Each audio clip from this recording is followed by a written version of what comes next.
Hi, Room 10 kiddos. We just finished reading Chapter 3 of Kate DeCamilla's Because of Winn Dixie. In that chapter, we learned that Opal gave Winn Dixie a bath, which helped him out a lot. He wasn't so stinky after, and he looked prettier. And she also talked to her dog. Remember I asked you if you talk to your dog? A lot of us talk to our pets because they listen to us, right? And they're good listeners. So she talked to Winn Dixie, and she thinks that Winn Dixie agrees with her that she needs to ask her dad about her mother. Because we've also learned that Winn Dixie doesn't have a mama. And we also learned that Opal's mother is not in her life either. So they both don't have mamas in their life. And she decides that she's going to ask her dad, the preacher, 10 things, because she's 10 years old. So she thinks she needs to know one thing for every year of her life. So she's going to ask her dad, the preacher, to tell her 10 things about her mom. And that's where we left off. Okay, so now we're on Chapter 4. Chapter 4. 1, to the preacher. We were sitting on the couch, and Winn Dixie was sitting between us. Winn Dixie had already decided that he liked the couch a lot. 1, said the preacher again. Winn Dixie looked at him kind of hard. Your mama was funny. She could make just about anybody laugh. 2, he said. She had red hair and freckles. Just like me, I said. Just like you, the preacher nodded. 3, she liked to plant things. She had a talent for it. She could stick a tire in the ground and grow a car. Winn Dixie started chewing on his paw, and I tapped him on the head to make him stop. 4, said the preacher. She could run fast. If you were racing her, you could never let her get a head start, because she would beat you for sure. I'm that way too, I said. Back home in Watley, I raced Liam Fullerton, and I beat him, and he said it wasn't fair, because boys and girls shouldn't race each other to begin with. I told him he was just a sore loser. The preacher nodded. He was quiet for a minute. I'm ready for number 5, I told him. 5, he said. She couldn't cook. She burned everything, including water. She had a hard time opening a can of beans. She couldn't make head nor tail of a piece of meat. 6, the preacher rubbed his nose and looked up at the ceiling. Winn Dixie looked up too. Number 6 is that your mama loved a story.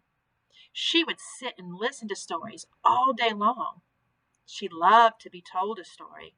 She especially liked funny ones, stories that made her laugh. The preacher nodded his head like he was agreeing with himself. What's number 7? I asked. Let's see, he said. She knew all the constellations, every planet in the nighttime sky, every last one of them. She could name them and point them out, and she never got tired of looking up at them. Number 8, said the preacher, with his eyes closed. Was that she hated being a preacher's wife. She said she just couldn't stand having the ladies at church judge what she was wearing and what she was cooking and how she was singing. She said it made her feel like a bug under a microscope. Winn Dixie lay down on the couch. He put his nose in the preacher's lap and his tail in mine. 10, said the preacher. 9, I told him. Okay, 9, said the preacher. She drank. She drank beer and whiskey and wine. Sometimes she couldn't stop drinking, and that made me and your mama fight quite a bit. Number 10, he said with a long sigh. Number 10 is that your mama loved you. She loved you very much. But she left me, I told him. She left us, said the preacher softly. I could see him pulling his old turtle head back into his stupid turtle shell. She packed her bags and left us, and she didn't leave one thing behind.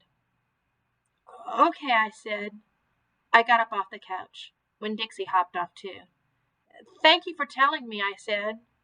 I went right back to my room and wrote down all 10 things that Preacher had told me. I wrote them down just the way he said them to me so that I wouldn't forget them. And then I read them out loud to Winn Dixie until I had them memorized. I wanted to know those 10 things inside and out. That way, if my mama ever came back, I could recognize her and I would be able to grab her and hold onto her tight and not let her get away from me again.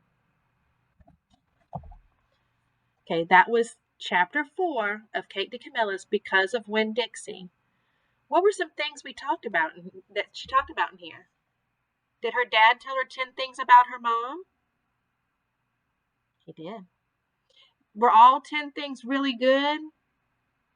No, not all 10 things were really good. But was she happy to know 10 things about her mom? She was, and she wrote them all down so she wouldn't forget them, just in case her mom ever came back. Okay, kids, that was chapter 4 Because of Winn Dixie.